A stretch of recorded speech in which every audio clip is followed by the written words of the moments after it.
여러분 안녕하십니까? 2월 16일 굿모닝 MBN 시작합니다. 먼저 오늘의 주요 뉴스입니다. 윤석열 대통령이 서민 부담을 덜기 위해 상반기엔 공공요금을 동결하고 가스, 전기 등 에너지 요금 인상 속도도 늦추겠다며 직접 물가 잡기에 나섰습니다. 또 금융통신 비용 부담을 줄이기 위해 5대 시중은행과 통신 3사 중심의 과점 체제에 경쟁 시스템을 강화할 것을 지시했습니다. 검찰이 대장동 개발 비리 의혹과 관련해 이르면 오늘 이재명 더불어민주당 대표에 대해 구속영장을 청구할 전망입니다. 민주당은 체포동의안 부결을 당론으로 할지를 놓고 고심하는 가운데 당 지도부는 이탈표를 단속하는 데 주력할 걸로 보입니다. 국민의힘 전당대회에 출마한 당대표 후보들이 어제 첫 TV 토론을 갖고 개혁과제 성취와 총선 승리 등을 놓고 정면으로 충돌했습니다. 새 당대표 선출과 함께 윤석열 대통령이 명예 당대표를 맡는 방안까지 거론되면서 논란이 일고 있습니다. 튀르키예 시리아 대지진의 사망자 수가 4만 1,000명을 넘어서면서 지난 100년간 유럽에서 발생한 최악의 참사로 기록될 전망입니다. 사고 229시간 만에 13살 소년이 구조되는 등 기적적인 구조 소식도 이어지는 가운데 대한민국 긴급구호대 이진이 오늘 파견됩니다. 오늘은 전국이 대체로 흐리고 수도권과 강원, 충청, 전북, 제주 지역에 오후까지 눈이나 비가 내리겠습니다. 아침 출근길엔 빙판길이나 도로 살얼음이 나타나는 곳이 많을 것으로 보여 교통안전에 유의하시길 바랍니다. 물가와 금리가 치솟고 서민들의 주머니 사정이 어려워지자 정부가 대책을 내놨습니다. 적어도 6월까지는 공공요금을 올리지 않고 공공재 성격이 강한 은행과 통신사는 서민과 고통을 분담하라는 게 핵심인데요. 윤석열 대통령은 국민의 이자 부담과 통신비를 줄이는 특단의 대책을 마련하라고 지시했습니다. 오늘 첫 소식 원중희 기자입니다. 올해 첫 비상경제 민생회의를 연 윤석열 대통령은 금융, 통신업계가 고통을 분담해야 한다고 지적했습니다. 정부 특허 사업이고 공공재 성격이 강한데 그동안 과점 형태를 유지하면서 서민들에게 이자와 통신비 부담이 상당했다며 경쟁 시스템을 도입하는 등 특단의 조치를 주문했습니다. 장관들께서도 어떻게 하면 서민과 취약계층의 부담을 덜어드릴 수 있을지 밤낮 없이 고민해 주시기를 당부드립니다. 윤 대통령은 상반기 공공요금도 동결하기로 했습니다. 이에 정부는 고속도로, 철도, 상수도 등 중앙정부가 관리하는 공공요금은 인상하지 않기로 했고 서울시도 4월로 예정했던 시내버스, 지하철 요금 인상을 미뤘습니다. 난방비 폭탄을 부른 가스와 전기 요금의 인상 폭과 속도도 조절됩니다. 등유나 LPG를 쓰는 취약계층은 최대 59만 원을 지원받을 수 있고 대부업 이용조차 힘든 계층을 위한 긴급 생계비 100만 원 대출도 최저 9.4% 금리에 신설됩니다. 대통령실은 대통령 모두 발언을 회의 직전에 생중계로 공개하는 등 모든 정책의 초점을 민생에 맞추고 있습니다. 그만큼 물가 상승으로 인한 민심 이반 우려가 크고 30%대에 머무르고 있는 대통령 지지율 회복도 절실하다는 뜻으로 해석됩니다. MBN 뉴스 원중입니다. 윤석열 대통령은 금리가 오르자 은행만 돈잔치를 벌이고 있다며 쓴소리를 내뱉었습니다. 은행 시장이 사실상 과점 체제인 만큼 경쟁 시스템을 만들라고도 지시했는데요. 금융감독원은 소상공인과 도소매업에 특화한 전문 은행을 허용하고 인터넷 은행과 핀테크 업체의 금융업 진출 규제도 완화하기로 했습니다. 어떤 의미인지 박규원 기자가 설명해 드립니다. 지난해 막대한 이자 수익으로 역대 최고 실적을 낸 5대 시중은행. 이들 은행의 예금 점유율은 77%, 대출금 점유율은 67%에 달합니다. 대출과 예금 모두에서 과점 체제인 셈입니다. 윤석열 대통령은 이런 과점 체제로 은행들이 막대한 수익을 거두고 있다며 개선을 지시했습니다. 윤석열 대통령은 우리 은행 산업의 과점이 폐해가 크다고 지적하면서 실질적인 경쟁 시스템 강화 방안을 마련할 것을 금융위원장과 금감원장에게 지시하였습니다. 완전 경쟁 체제로 유도해 은행권의 예대 마진을 축소하고 취약계층의 금융 부담을 완화하겠다는 취지입니다. 이에 따라 금융감독원은 이달 중 TF를 꾸려 은행업 인가를 세분화하거나 인터넷 전문은행을 확대하는 등의 방안을 검토하고 있는 것으로 알려졌습니다. 은행업을 세분화하면 소상공인 전문은행과 도소매 전문은행, 중소기업 전문은행 등이 추가로 나올 수 있습니다. 아울러 카카오뱅크와 K뱅크에 이어 또 다른 인터넷 은행이 등장할 수 있고 토스와 같은 핀테크 업체들이 추가로 나올 수 있습니다. 은행들 간에서도 고객들의 예금을 유치하기 위한 경쟁이 생겨서 예대 마진이 줄어드는, 그래서 국민들의 불만을 줄여주는 효과가 있는 것입니다. 하지만 외국계 글로벌 은행과의 경쟁을 위해 은행 대형화를 추진했던 정책이 갑자기 바뀌면서 오히려 경쟁력 약화를 가져올 수 있고 비슷한 기능의 은행업이 중복됨으로써 사회 경제적 비용이 낭비될 수 있다는 지적도 나오고 있습니다. MBN 뉴스 박규원입니다. 이른바 김학의 전 법무부 차관의 불법 출국 금지에 관여했다는 의혹으로 재판에 넘겨진 검사와 전 청와대 비서관에게 1심에서 무죄가 선고됐습니다. 불법 출금 사건 수사를 방해한 혐의를 받은 이성윤 고검장 역시 무죄를 선고받았습니다. 우종환 기자입니다. 지난 2019년 별장 성접대 사건이 다시 불거져 수사를 받던 김학의 전 법무부 차관이 출국을 시도했습니다. 대검 과거사 진상조사단에 파견됐던 이규원 검사는 이러한 시도를 알고 긴급 출국 금지 요청서를 냈고 당시 법무부 출입국 본부장이었던 차규근 전 법무연수원 연구위원이 승인했습니다. 그런데 이 과정에서 이 검사는 독단적으로 상급자의 승인이 있었던 듯한 내용을 적는 등 거짓 요청서를 작성한 점이 드러났습니다. 이는 불법 출금 논란으로 불거졌고 검찰은 이 검사와 차 전 연구위원 그리고 당시 청와대 민정비서관으로 두 사람을 조율한 이광철 전 비서관을 직권남용 혐의 등으로 기소했습니다. 하지만 1심 법원은 정당성 있는 조치였다며 세 사람에게 모두 무죄를 선고했습니다. 법원은 나중에는 김 전 차관의 혐의가 소명되지 않아 위법한 출금인 게 드러났지만 당시에는 수사를 위한 출금이 가능한 상황이었다고 판단했습니다. 다만 위법한 요청서를 낸 부분 등에 대해서만 이 검사에게 선고 유예형을 내렸습니다. 저는 대검 지시에 따라서 주어진 업무를 성실하게 수행했을 따름입니다. 오늘 무죄 판결을 계기로 검찰이 김학의 사건의 시작부터 오늘까지 무겁게 돌아보고 깊이 숙고해서 성찰하고 당시 대검 반부패 강력부장으로 불법 출금 수사를 방해하려 한 혐의로 기소된 이성윤 법무연수원 연구위원에게도 무죄가 선고됐습니다. 김학의 출국 금지 사건은 윤석열 정치검찰이 일으킨 악의적인 프레임 전환 행위입니다. 검찰은 1심 판결을 도저히 수긍할 수 없다며 출국 금지의 위법성은 인정된 만큼 항소하겠다고 밝혔습니다. MBN 뉴스 우종환입니다. 검찰이 이르면 오늘 이재명 더불어민주당 대표에 대한 구속영장을 청구할 걸로 보입니다. 특히 배임액이 기존 수백억 원대에서 수천억 원까지 늘어날 걸로 예상되는데요. 윤현지 기자가 보도합니다. 검찰이 이르면 오늘 이재명 더불어민주당 대표에 대한 구속영장을 청구할 것으로 보입니다. 서울중앙지검은 대장동 특혜 의혹과 관련해 배임과 이해충돌방지법 위반 혐의 등을 받는 이 대표에 대한 법률 검토를 사실상 마무리한 것으로 알려졌습니다. 앞서 검찰은 재작년 11월 1차 수사 당시 배임액을 택지 기준 651억 원으로 잡았는데 재수사를 통해 시행이익과 분양이익 등을 더해 수천억 원대로 산정한 것으로 전해집니다. 또 수원지검 성남지청이 수사하던 성남FC 후원금 의혹 사건과 관련해서도 제3자 뇌물 혐의를 함께 적용하는 방안을 검토하고 있습니다. 이 대표는 성남FC 구단주를 겸임하며 두산건설과 네이버, 차병원 등에서 후원금 160억여 원을 유치하고 대가로 건축 인허가 등 편의를 봐준 혐의도 받고 있습니다.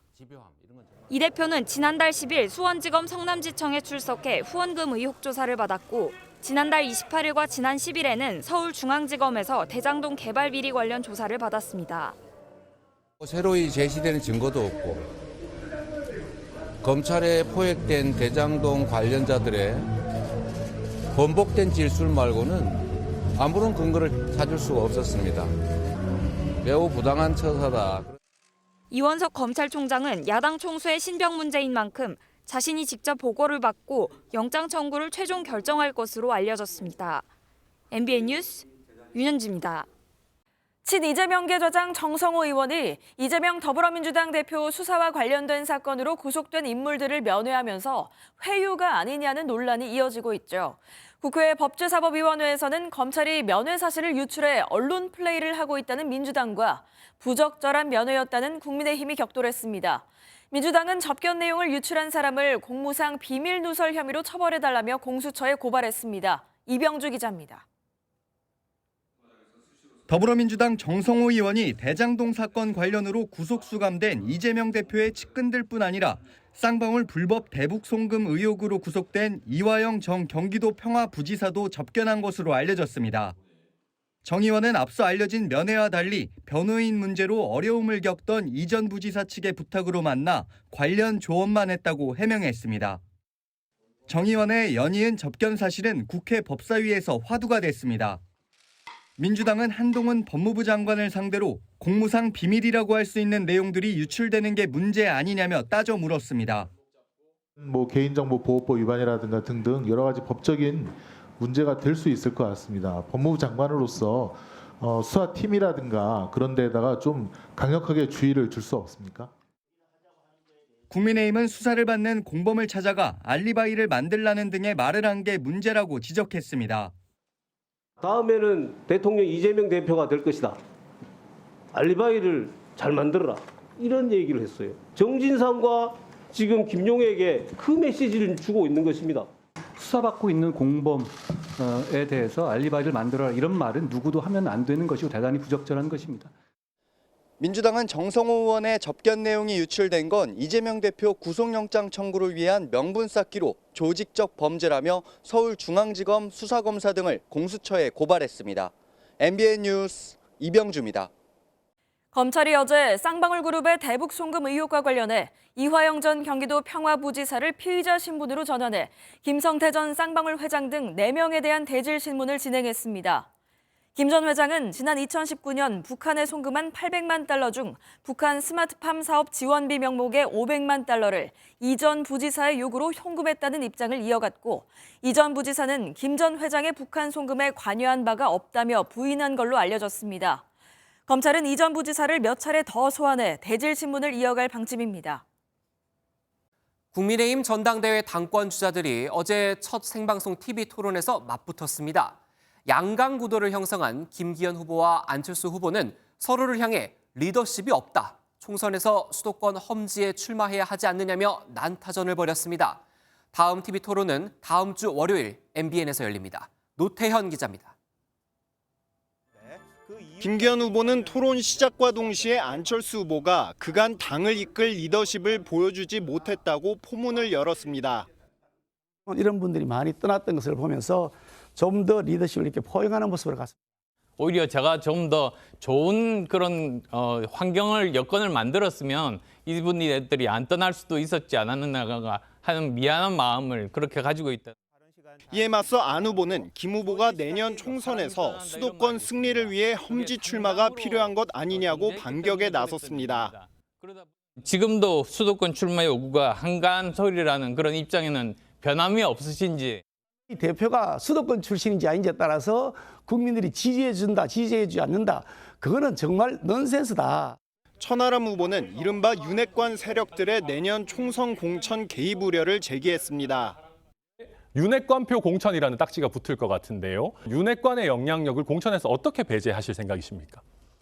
황교안 후보는 양강 후보들에 대한 비판의 강도를 높이며 정통 자유민주정당을 만들겠다고 강조했습니다.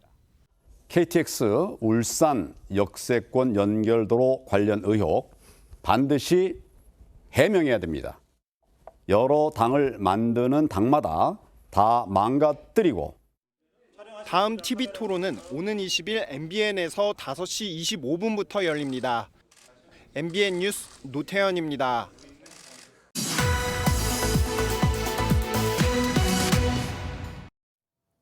뉴스 돋보기에서 정치권 소식 한 걸음 더 들어가 보겠습니다. 김순철 기자 나와 있습니다. 어서 오세요. 먼저 국민의힘 전당대회 이야기부터 해보겠습니다. 네. 전당대회가 한창 진행되고 있는데 윤석열 대통령이 명예 당대표가 될 수 있다, 이런 이야기가 나오고 있어요. 어떤 내용입니까? 네, 다음 달 8일 국민의힘 전당대회가 끝나면 선출되는 당대표와 함께 윤석열 대통령이 명예 당대표에 추대될 수 있다라는 게 핵심입니다. 네. 우선 친윤계 핵심인 이철규 의원의 발언 들어보시겠습니다. 지금까지 당정 분리론이라는 게 좀 잘못됐던 것 같아요. 집권 여당이 대통령과 당이 다른 목소리를 낸다면은 집권 여당이라고 말할 수가 있겠습니까? 다만 친윤계의 전폭적인 지지를 받고 있는 김기현 후보는 신중한 입장을 보였는데요. 김 후보는 당정은 부부관계 같은 것이고 운명 공동체라고 생각한다면서도 충분한 사전 협의가 있었던 게 아니라 굳이 어떤 직책으로 논란을 벌일 필요는 없는 것 같다고 말했습니다. 네, 친윤계 후보지만 좀 조심스러운 반응인 것 같네요. 네. 그런데 이 과거에 있었던 것 같기는 한데 지금 상황에서 현직 대통령의 명예 당대표 가능한 건가요? 네, 결론부터 말씀드리자면 가능합니다. 국민의힘 당원에 따르면요. 대통령이 당선된 당원은 임기 동안 명예직 이외에 당직을 겸할 수 없다 이렇게 명시돼 있습니다. 결국 명예직인 명예당대표는 겸임이 가능한 것인데요. 실제로 대통령이 당의 대표직을 맡은 경우는 20여 년 전이 마지막이었습니다. 1980년대 당시 전두환 전 대통령은 민주정의당 총재를 맡아 임기 중 당을 장악했고요. 노태우 전 대통령 역시 민정당, 민자당 총재를 역임한 바 있습니다. 김영삼 전 대통령 역시 민자당과 신한국당 총재로 당권을 장악하다 임기 말 탈당했고요. 김대중 전 대통령도 새천년 민주당 총재를 맡았다가 퇴임 9개월여를 앞두고 탈당했습니다. 그 이후의 대통령들은 당원 신분은 유지했지만 당과는 거리를 뒀습니다. 20여 년 만에 다시 나온 대통령의 당대표 이야기에 논란이 확산되는 모양새입니다. 네, 그런데 여당 내에서도 아무래도 반대 목소리도 있을 것 같은데 어떻습니까? 네, 비윤계는 대통령이 당무에 관여하려 한다며 반대하고 있습니다. 네. 안철수 후보 측은 당원에서 허용하는 사항이지만 대통령을 전당대회에 끌어들이는 것이 된다며 총선 승리에도 결코 도움이 되지 않을 것이라고 부정적 입장을 내놨습니다. 이준석계 천하람 당대표 후보는 여당을 용산 출장소로 만들 건가라고 비판했고요. 김용태 최고위원 후보도 내년 총선 공천 관여 등 구체적인 당무 개입은 꿈도 꾸면 안 된다며 반대 입장을 분명히 했습니다. 오늘 광주에서 열리는 3차 합동연설에서 이 사안을 둘러싼 후보 간의 신경전은 더욱 치열해질 것으로 보입니다. 이번엔 이준석 전 대표 이야기를 좀 해보겠습니다. 이 전 대표가 내년 총선에 무조건 출마하겠다 이렇게 말했다면서요. 그러면 마찬가지로 좀 궁금한 대목이 당원권 정지 상태인데 여당 소속으로 출마가 가능한가요? 네, 국민의힘 윤리위가 내린 이준석 전 대표의 징계 기간은 내년 1월 6일까지입니다. 네. 국민의힘 당원이 내려면 회비를 3개월 이상 내어야 하는데 이렇게 되면 물리적으로 공천을 받는 게 어려울 수 있거든요. 그러자 이 전 대표는 홍준표 대구시장의 예를 들었습니다. 이 전 대표는 2017년 대선 당시 홍 시장이 당원권 정지 상태였는데 대선 후보로 떠오르자 정지를 풀어줬었다며 징계라는 것은 정치적으로 내리는 것이기 때문에 끝까지 징계를 유지하는 경우는 없고 명분만 있으면 국민이 알아서 해결해 준다고 말했습니다. 또 홍준표 대구시장이 무소속으로 대구에 출마해 당선됐던 예를 들면서 무소속 출마 가능성도 시사했는데요. 전당대회 후 순진한 행보를 할 것이라면서 정치활동 재개도 선언했는데 이 전 대표는 총선에 출마한다면 고배를 마셨던 서울 노원병에 재도전할 것으로 보입니다. 민주당 상황도 한번 짚어보죠. 네. 검찰이 오늘 이재명 대표에 대해서 구속영장을 청구할 가능성이 큰 상황인데 민주당이 어떤 대응에 나설까요? 네, 구속영장 청구가 사실상 초읽기에 들어가면서 당내에서는 이제 올 것이 왔다면서 좀 고심하는 모양새입니다. 네. 만약 검찰이 오늘 구속영장을 청구한다면 국회에 접수되는 체포동의안은 첫 본회의가 열리는 24일에 보고될 예정이고요. 국회법상 체포동의안은 본회의에 보고된 뒤 24시간 이후 72시간 이내에 표결하거나 그 이후에 개의하는 본회의에 상정하게 돼 있습니다. 2월 임시국회 회기가 28일까지로 예정돼 있어 이날 표결을 하거나 3월 임시국회로 넘어갈 수 있습니다. 이런 가운데 최근 이재명 대표는 김종민, 이원욱 의원 등 비명계 의원들을 만난 것으로 알려졌는데요. 일각에서는 체포동의안 표결을 앞두고 당내 표단석에 나섰다는 해석도 나왔습니다. 재적의원 과반수 참석에 출석의원 과반수 찬성이면 통과되기 때문에 비명계 표심이 상당히 중요해진 상황입니다. 이에 국민의힘은 이 대표가 공약한 대로 불체포 특권을 포기해야 한다고 압박하며 비명계 의원들의 표 이탈을 기대하는 모양새입니다. 네, 뉴스 돋보기 여기까지 듣겠습니다. 김순철 기자와 함께했습니다. 파업으로 발생한 손실에 대해 사측의 손해배상을 제한하는 내용이 담긴 이른바 노란봉투법이 야당의 단독 처리로 국회 환경노동위원회 법안소위원회를 통과했습니다. 국민의힘이 안건조정위원회를 신청하며 공개 토론을 제안한 가운데 재계는 강력 반발하고 나섰습니다. 이 내용은 김지영 기자입니다.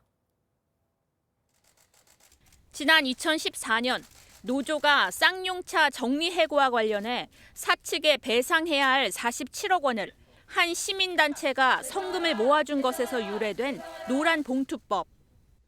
더불어민주당과 정의당의 주도로 국회 환경노동위원회 법안소위를 통과했습니다. 국민의힘 의원 3명이 모두 반대표를 던졌지만 4명의 민주당 의원과 정의당 의원 1명이 찬성했던 겁니다. 기업의 손해배상 청구를 제한하고 사용자 개념을 확대해 하도급 노조에 대한 원청의 책임을 강화하는 게 법안의 핵심입니다. 법적 안정성과 현장의 산업평화를 이끌어 나오는 데 가장 필요한 안이라고 봤고 더 많은 분쟁을 이제 국회 차원에서는 정리할 필요가 있다. 국민의힘은 불법 파업을 합법 파업으로 둔갑시키고 파업 만능주의까지 부를 것이라고 강하게 반발했습니다. 난 이렇게 밀어붙이는 거 처음 봤습니다. 이 부분에 대해서 저는 절대로 동의할 수가 없고 그래서 저희가 지금 안건조정 요구서를 일단은 위원장님께 낼 겁니다. 법안 소위 통과로 재계는 일제히 비판 성명을, 노동계는 환영의 뜻을 밝혔습니다. 경총은 사용자의 개념 확대는 원청과 하청 간 산업 생태계를 교란하고 노동 분쟁이 폭증할 것이라고 우려했고 한국노총은 의미 있는 진전이라고 평가했습니다.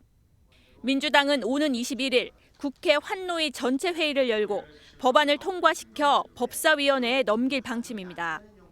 하지만 국민의힘이 위원장으로 있는 법사위를 통과하기 쉽지 않은 탓에 직회부 카드도 고려 중인 것으로 전해졌습니다. 민주당이 이미 양곡관리법과 간호법 등의 본회의 직회부 절차를 밟아가는 가운데 노란봉투법을 두고도 여야의 갈등이 격화될 전망입니다. MBN 뉴스 김지영입니다. 입춘이 지난 지도 열흘이 넘었는데요. 봄의 문턱이지만 강원도와 동해안엔 어제 많게는 25cm의 폭설이 내려 다시 겨울이 됐습니다. 도심 도로가 마비되고 차량이 전복되거나 미끄러져 추돌하는 등 교통사고가 잇따랐습니다. 장진철 기자의 보도입니다. 눈이 수북히 쌓인 고갯길 중간에 차량이 올라가다 결국 멈춰섭니다. 제설차가 도로를 오가며 눈을 치워보지만 금세 다시 쌓입니다. 인도의 쌓인 눈 제거는 공무원과 시민들로 구성된 눈삽 특공대가 맡았습니다. 제설의 달인이자 눈왕국 주민들이지만 한없이 내리는 한방눈에 지쳐버렸습니다. 아침에 출근하는데 차가 제가 사륜이 아니다 보니까 거의 직원들은 다 걸어서 지금 출근을 했거든요. 기상상으로 봤을 때 그렇게 눈이 많이 안 내린다고 제가 알고 있었는데. 강원과 경북 동해안에 시간당 5cm 정도의 많은 눈이 내렸습니다. 쌓인 눈만 강릉 주문진에 25cm, 울진 22.6cm를 기록했습니다. 갑자기 많은 눈이 내리면서 크고 작은 사고도 잇따랐습니다. 차 한 대가 갑자기 한 바퀴 돌더니 가드레일을 들이받습니다. 동해고속도로 동해터널 인근에서 사고 차량을 피하려다 2차 사고가 난 겁니다. 강릉시 왕산면의 한 도로에서도 차가 전복되는 등 강원과 경북 소방본부에는 20여 건의 사고와 고립이 접수됐습니다. MBN 뉴스 장진철입니다. 튀르키예 시리아 지진으로 목숨을 잃은 사람이 4만 1,000명을 넘었지만 지진 발생 열흘째에도 기적 같은 구조 소식은 계속됐습니다. 하지만 눈살을 찌푸리게 하는 소식도 있는데요. 소셜미디어 등에서 지진과 관련돼 공포를 조장하는 가짜뉴스나 후원 사기가 기승을 부리고 있습니다. 장동건 기자입니다. 구조대원들이 조심스럽게 여성을 구급차에 싣고 포옹으로 감격을 나눕니다. 현지 시간 15일 튀르키예 카흐라만마라슈에서 226시간 만에 74세 여성이 구조됐습니다. 이른바 생존 골든타임인 72시간이 한참 지나 200시간 넘게 갇혔다가 구조되는 기적의 생還소식이 이어지고 있습니다. 하타이에선 228시간 만에 어머니와 자녀 남매가 구조되고 13세 소년이 229시간 만에 무너진 건물 밖으로 나왔습니다. 앞서 187시간 만에 구조돼 치료를 받는 62세 남성은 잔해 밑에서 소변을 마시며 버텼다고 당시 상황을 전했습니다. Başlattım. Soğuyor böyle. Ne güzel. İçiyorum. İşte onunla kendimi kurtardım. 임신 중인 생존자가 병원으로 개조된 해군 함정에서 무사히 출산했다는 따뜻한 소식도 전해졌습니다. 하지만 현지에선 지진과 관련한 가짜 뉴스가 퍼지며 피해자들을 불안하게 만들고 있습니다. 튀르키예 경찰은 소셜미디어 등에서 공포와 공황을 조장한 혐의로 지금까지 78명을 체포하고 이들 중 20명을 구속했다고 밝혔습니다. 지진 이후 지난 일주일 동안 접수된 허위 정보 관련 신고는 6,200건에 달합니다. SNS나 온라인 결제 서비스를 이용한 후원 사기도 기승입니다. 지진 피해 사진을 보여주는 가짜 모금 페이지를 만들어 기부를 유도하고 AI가 만든 감동적인 사진을 도용해 암호화폐로 기부금을 받는 SNS 계정도 있습니다. 당국은 이러한 가짜 모금 사이트를 폐쇄하고 공식 기관을 사칭한 소셜미디어 계정을 차단했습니다. MBN 뉴스 장동건입니다. 강진 피해를 입은 튀르키예 구조와 복구를 위해 대한민국 긴급구호대 이진이 오늘 밤 현지로 출발합니다. 의료인 중심으로 꾸려진 구호대 이진은 모두 21명으로 현지 치안 등을 고려해 기존의 안타키아에서 북서부 아다나로 파견 지역을 옮겨 활동할 예정입니다. 구호대는 또 10억 원 상당의 텐트와 담요 등 구호물품 55톤도 튀르키예 재난관리청에 전달하기로 했습니다. 서울시청 앞 광장에 설치된 이태원 참사 희생자 분향소를 두고 유족 측과 서울시의 입장이 평행선을 달리고 있습니다. 유족 측은 서울시가 제시한 기한 내 자진 철거를 받아들이지 않았고 서울시는 강제 철거 가능성을 내비쳐 긴장이 고조되고 있습니다. 강영호 기자입니다.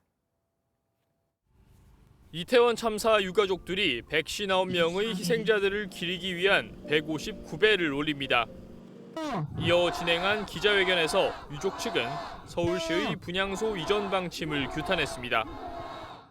우리 아이들을 반드시 시청 광장에서 지켜낼 것입니다.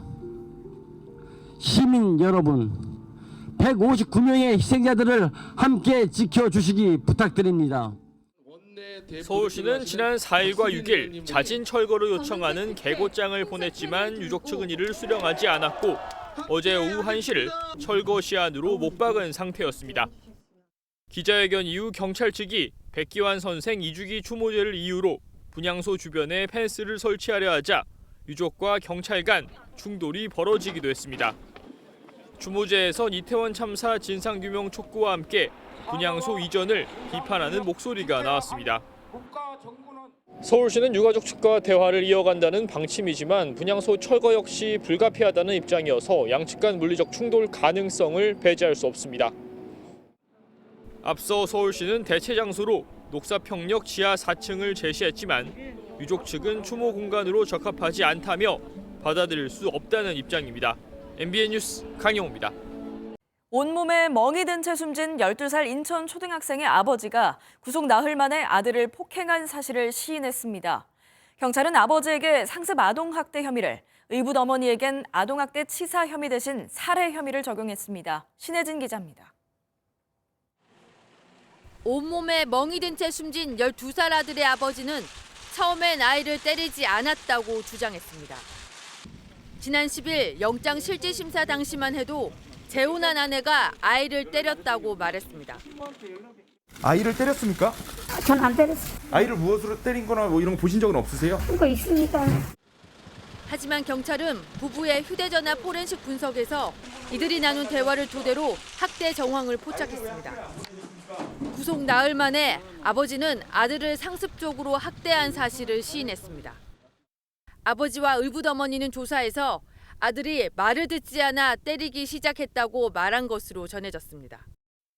경찰은 아버지는 지난해 1월부터, 의붓 어머니는 지난해 여름부터 아들이 죽은 당일까지 학대가 계속된 걸로 보고 있습니다. 사망 당시 아이의 몸무게는 30kg으로 또래보다 15kg가량 마른 상태였고 반복된 학대로 다쳐 치료가 필요했지만 병원 진료 이력이 전혀 없는 것으로 알려졌습니다. 경찰은 아버지에게 상습 아동 학대 혐의를, 의붓 어머니는 아이의 외상에도 적극적으로 치료에 나서지 않은 점 등을 들어 아동학대 살해 혐의를 적용하기로 했습니다. MBN 뉴스 신혜진입니다. 지난 10일 춘천에서 집을 나선 뒤 연락이 끊겼던 11살 초등학생이 실종 엿새 만에 충북 충주의 한 공장 건물에서 무사히 발견됐습니다. 경찰은 함께 있던 50대 남성이 SNS로 맛있는 밥을 사주겠다, 친하게 지내자 등의 메시지를 보내 아이에게 접근한 걸로 보고 있습니다. 경찰은 현행범으로 체포한 50대 남성을 상대로 납치 혐의 여부를 조사할 방침입니다.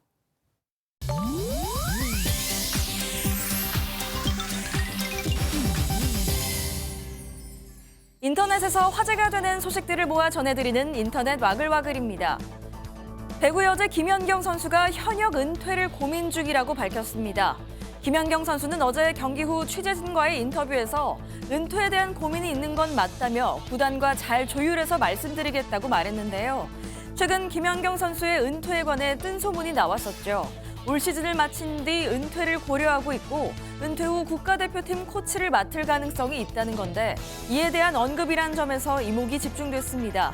김연경 선수는 30대 중반이라는 적지 않은 나이를 들며 가장 높은 자리에 있을 때 내 자리를 내려놓는 게 좋을 것 같다는 생각을 전했는데요. 다만 소속팀의 감독 경질 등 최근 벌어진 문제와 연관된 건 아니라고 선을 그었습니다. 지난해 만취 상태에서 남의 차를 자신의 차로 착각해 몰다 도로에서 잠든 채 붙잡힌 그룹 신화의 신혜성 씨가 재판에 넘겨졌습니다.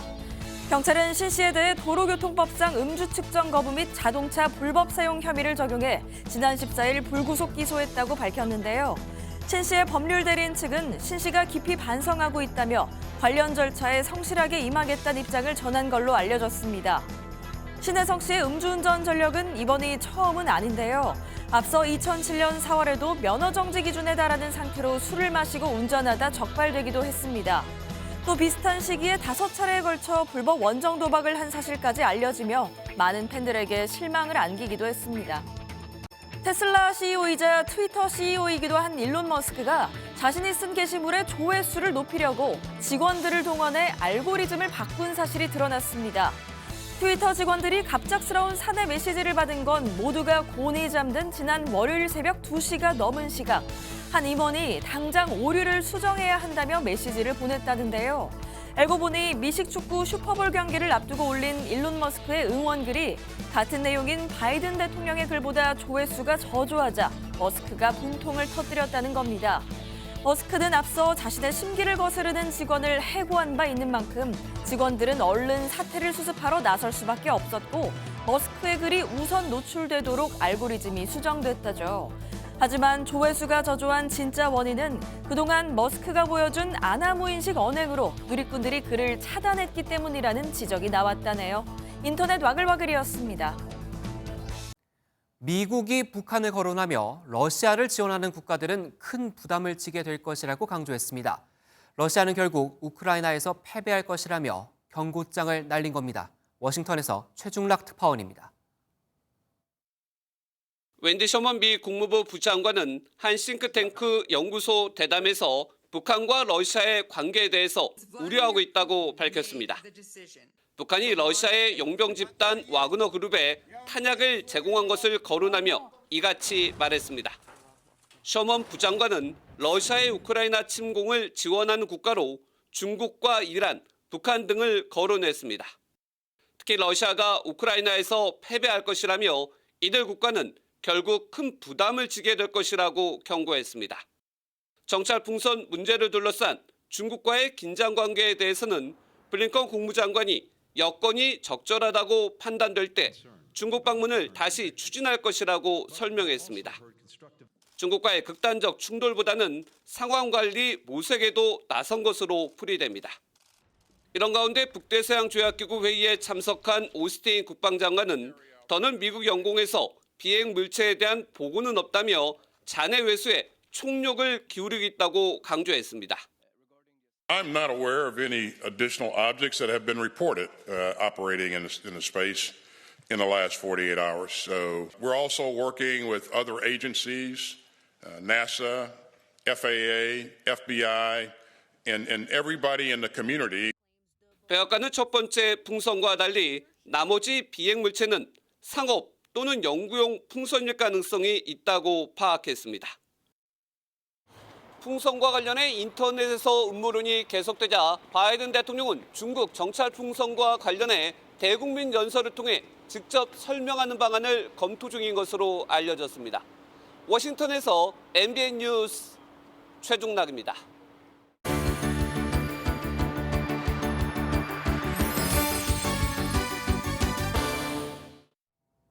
굿모닝 월드입니다. 페루에선 동물들도 밸런타인데이에 선물을 받았습니다. 이곳 동물원이 이날을 특별히 기념하는 이유가 있는데요. 백사자들의 결혼 1주년이 되는 날이라네요. 페루 리마의 한 동물원. 이 동물원의 백사자 부부가 밸런타인데이에 결혼 1주년을 맞았습니다.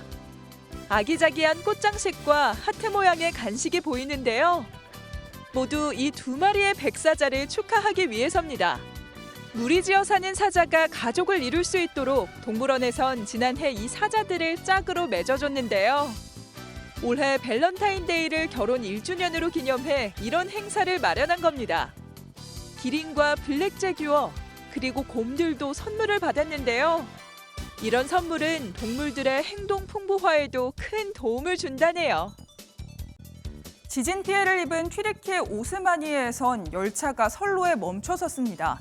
피난을 가지 못한 이재민들을 위한 임시 대피소가 된 건데요.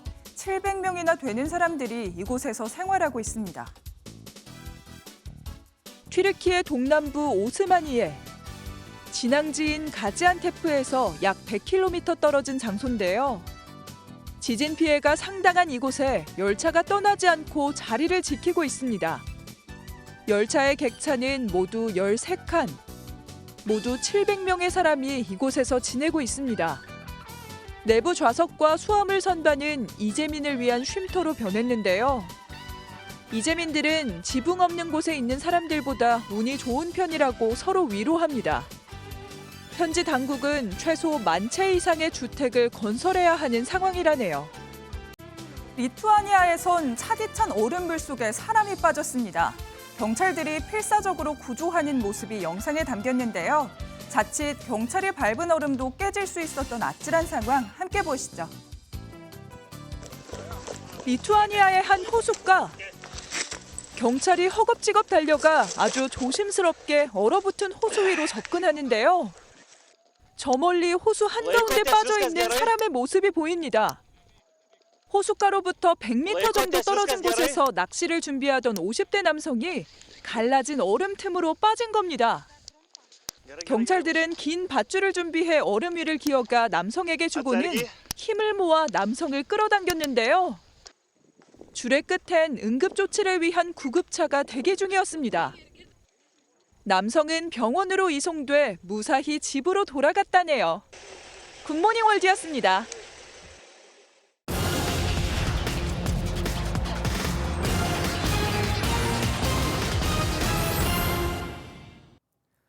주택담보대출 변동금리의 기준이 되는 코픽스가 2달 연속 하락하며 3%대로 내려왔습니다. 은행연합회에 따르면 1월 신규 취급액 기준 코픽스는 전월보다 0.47%포인트 낮은 3.82%로 집계됐습니다. 은행들은 오늘부터 신규 주택담보대출 변동금리에 이 코픽스 금리를 반영하는데요. NH농협은행의 경우 주담대 신규 코픽스 기준 변동금리가 5.22에서 6.32% 수준에서 4.73에서 5.83% 수준으로 하락합니다.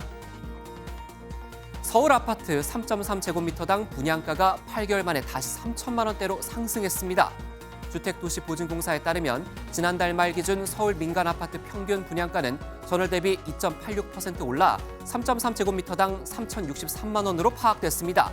지난해 5월 2천만 원대로 떨어진 이후 8개월 만에 다시 3천만 원대로 복귀한 건데요. 원인은 가파르게 치솟은 원자재 가격인데 미분양은 쌓이고 분양가는 오르고 진퇴양난입니다. 지난달 취업자 수 증가 폭이 22개월 만에 가장 작았습니다. 통계청에 따르면 지난달 취업자 수는 2,736만 3천 명으로 작년 같은 달보다 41만 1,000명 늘어나는 데 그쳤습니다. 경기 둔화와 인구 감소가 겹치면서 취업자 증가 규모가 8개월째 줄어 2021년 3월 이후 가장 낮아졌는데요. 특히 전체 취업자 증가분의 97.3%가 60세 이상이었고 20대 이하와 40대는 5만 명 이상씩 감소했습니다. 굿모닝 경제였습니다. 사료값은 올랐는데 한우 도매 가격은 떨어져 농가가 도산 위기란 소식 전해드린 적 있죠. 정부와 축산업계가 속값 안정을 위해서 한우 반값 할인 행사를 진행했는데요. 고물가에 엄두를 내지 못했던 소비자들이 몰리면서 줄이 100m나 이어졌습니다. 장명훈 기자가 취재했습니다. 서울 양재동 하나로마트. 한우 판매 매대 옆으로 장을 보러 온 시민들이 100m 넘게 줄을 서 있습니다. 구이용 등심은 30%나 저렴하게, 앞다리살 같은 저렴한 부위는 반값에 판다는 소식에 구름 인파가 몰린 겁니다. 와, 이건 굉장히 싸다 싶어가지고 그리고 온 거죠. 평소에는 즐겼지만 그거는 언감생시 너무 비싸서 물가가 굉장히 뭔가 그냥 공짜로 가져가는 그런 기분이에요.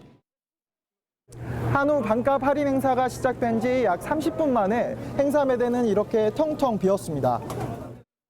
최근 사료값 등 생산 비용은 50%가량 올랐지만 한우 도매 가격은 되레 20% 정도 떨어졌습니다. 그러나 복잡한 유통 과정 때문에 소비자 가격엔 반영이 되지 않아 농가와 소비자 모두 울상입니다. 결국 정부와 축산업계가 속값 안정과 소비자 체감 가격 인하를 위해 대대적인 할인 행사에 나섰습니다. 오는 17일부터 사흘간 전국 하나로마트에서 한우 할인 행사를 진행하고 23일에 또 한 번 추가 할인을 진행합니다. 연말까지 계속 하나로 클럽 전국의 2,000개 매장에서 상시 20% 할인할 겁니다. 그리고 주기적으로 비수기에 오늘과 같은 행사 30에서 50% 할인하는 행사를. 정부는 이와 함께 유통 채널별 소매 가격을 주기적으로 조사해 공개하는 등 정책적 노력도 다하겠다는 방침입니다. MBN 뉴스 장명훈입니다. 중국 하면 떠오르는 음료수, 단연 차겠죠. 하지만 요새는 커피 수요가 늘면서 보이차의 고장으로 불리는 지역에서마저 커피 재배가 대세라고 합니다. 윤석정 특파원이 현장에 다녀왔습니다. 중국 윈난성 푸얼시에서 커피 농장과 커피숍을 운영하는 화룬메이 씨. 대학에선 인테리어를 전공했지만 졸업 후 할아버지와 아버지가 일군 가업을 이어가기로 했습니다. 我本身是很喜欢云南的，然后我本身计划也是要回来做咖啡。上大学的时候，其实就已经有构思要回来做咖啡这个事情了。 푸얼시는 중국 10대 명차 중 하나인 보이차, 중국명 푸얼차의 고향이지만 지금은 중국 내 최대 커피 산지로 변모했습니다. 현재 중국 커피의 99%는 윈난성에서 생산되고 그중 절반 이상이 이곳 푸얼시에서 생산되고 있습니다. 2021년 푸얼시의 커피 생산액은 28억 위안, 우리 돈 5천억 원이 넘었고 관련 회사가 400개 이상, 종사자도 25만 명에 이릅니다. 현재 중국의 커피 소비자가 약 3억 명으로 추산되는 가운데 시장 규모는 지난해 76조 원에서 2025년엔 180조 원까지 성장할 것으로 전망됩니다. 就是如果学习，然后上课都会喝，对，因为比较提神一点。 변화는 중국인들의 입맛에 맞추듯 1980년대 7헥타르에 불과했던 푸얼시의 커피 재배 면적도 2021년엔 9만 3천 헥타르로 13,000배 이상 늘었습니다. 푸얼에서 MBN 뉴스 윤석정입니다. 앞서 김연경 선수가 은퇴를 고민하고 있다는 소식 전해드렸는데요. 김연경 선수의 소속팀 흥국생명이 감독이 없는 와중에도 올 시즌 처음 단독 선두에 나섰습니다. 이른바 김연경 효과를 톡톡히 보고 있다는 분석인데 현대건설과 치열한 선두 경쟁을 할 걸로 보입니다. 구경호 기자입니다. 이기면 선두로 올라서는 최하위 페퍼저축은행과의 경기. 흥국생명을 이끄는 김연경은 1세트 초반부터 이를 악물고 펄펄 날았습니다. 자유자재로 공격하며 3연속 득점에 성공. 흥국생명이 손쉽게 2세트까지 따낸 가운데 김연경은 마지막 3세트 고비에서도 잇따라 결정타를 성공했습니다. 13대 13에서 또다시 3연속 득점. 김연경이 팀 내 최다인 19점을 올리고 엘레나가 16점을 올린 흥국생명은 3대 0으로 완승하며 현대건설을 승점 2점 차로 제치고 올 시즌 처음 선두에 올랐습니다. 논란 끝에 감독이 경질돼 부재한 상황에서 김연경이 중심을 잡으면서 거둔 성과입니다. 선수들하고 좀 얘기도 많이 하고 또 잘 좀 이끌어서 갈 수 있도록 또 노력해서 저희가 또 선수 자리를 계속 굳건히 좀 지킬 수 있도록 노력해 보겠습니다. 남자부에서는 2위 현대캐피탈이 최하위 삼성화재를 3대1로 꺾고 선두 대한항공을 승점 4점 차로 바짝 추격했습니다. 오레올과 허수봉, 전광인 삼각편대는 61점을 합작하며 승리에 앞장섰습니다. MBN 뉴스 구경호입니다. 오늘 아침 어제보다 공기가 한결 부드럽습니다. 현재 서울의 기온 영상 2.8도로 어제 아침보다 4도가량 높게 출발하고 있는데요. 하지만 낮에는 기온이 더디게 오르면서 5도 선에 그치겠고 어제보다 4도가량 낮아 쌀쌀하겠습니다. 오늘 전국의 하늘빛은 흐리겠고요. 오후까지 곳곳으로는 약한 눈비구름이 지나겠습니다. 서울 등 중서부 지역에 1cm 미만의 눈이 조금 쌓이겠고 남해안에도 1mm 안팎의 비가 살짝 지나겠습니다. 또 제주 산지에는 오늘 낮까지 1에서 5cm의 눈이 더 이어지겠는데요. 내리는 양은 많지 않겠지만 도로 곳곳에는 빙판을 이루는 곳이 많겠습니다. 미끄럼 사고에 각별히 유의하셔야겠습니다. 오늘 대부분 지역의 대기질은 무난할 텐데요. 하지만 광주는 종일 초미세먼지 농도 나쁨 수준 보이겠습니다. 지역별 현재 기온 보겠습니다. 대전 2도, 대구는 1.2도로 어제 대부분 영상권에서 출발하고 있고요. 낮 기온은 춘천 4도, 대전은 5도로 중부지방은 어제보다 2에서 4도가량 낮겠지만 남부지방은 대구 8도, 부산은 9도까지 오르면서 어제보다 조금 높겠습니다. 토요일에는 새벽부터 오전 사이 전국에 비나 눈이 내리겠고요. 일요일 오전까지 이어지겠습니다. 날씨였습니다.